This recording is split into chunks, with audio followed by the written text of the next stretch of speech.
let's set the bloody benchmark.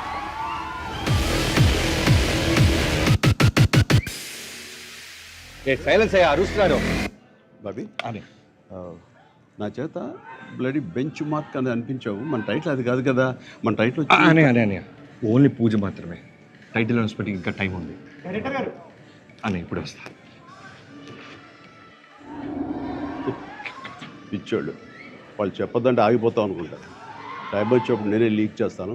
అప్పటిదాకా wait చేయండి. Super title.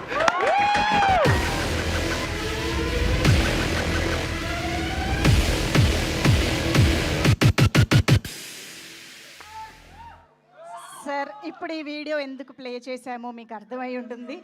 Leak చేస్తానని అన్నారు, అంటే August 22 ఎలాగో మా ముందుకి వస్తుందని తెలుసు. బట్ ఈలోపు ఏమైనా లీక్ చేస్తారేమో అని మీ దగ్గరకు వస్తే. వద్దా చిరు లీక్స్ కాదు, తమను వద్దని తల అడ్డంగా ఊపుతున్నాడు. కాదు 22 టీజర్ అదే నువ్వు ఆరా చేసావు కదా, ఎలా వచ్చింది? అదిరిపోయింది మామూలు. అందులో టైటిల్ వేస్తారా? టైటిల్ వేసేసాం. అనౌన్స్ చేస్తారా? 22 చేస్తాం. సేమ్ కదిరి కదా.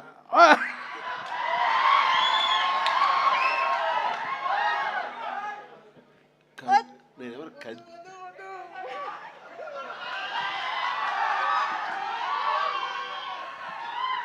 ఆపుకోలేకపోతున్నాను. మీరు ఏమండి ఆవుంటే తూ తూ అంటారు, ఆపండి. వచ్చేసింది. Thank you sir, thank you sir. Sir Chiru లీక్స్లో భాగంగా మా కొరియన్ కనకరాజుకు కూడా ఏదైనా లీక్ ఇస్తే. Oh yeah okay. నేను నాకు ఒకటి అనిపించింది, ఈ సినిమా ఎండ్ తర్వాత నెక్స్ట్ పార్ట్ 2 ఉంటుందని అనిపించింది. మరి దానికి టైటిల్ వీళ్ళు అనుకుంటున్నారో లేదో నాకు తెలియదు, కానీ నాకు అనిపించిన టైటిల్ స్పాంటేనియస్గా చెప్పాలంటే కెనియన్ కనకరాజు అయితే బాగుంటుందని నా ఉద్దేశం. కెనియన్ కనకరాజు, ఇది లీక్ కాదు, నా ఊహ మాత్రం అంతే. అనుకుంటున్నాను అదైతే బాగుంటుందని. కొరియన్ లాగా అది కూడా కెనియన్ కనకరాజు అయితే బాగుంటుందని. ఎలా తప్పు చేశానా? మీరు చెప్పారు కదా, రెడీ వాడేస్తాను. Excellent. Okay, good good, super super. Thank you sir, thank you very much. Okay, so Chiru leaks హ్యాపీయా? సో ఎస్, ఇప్పుడు ఆలస్యం చేయకుండా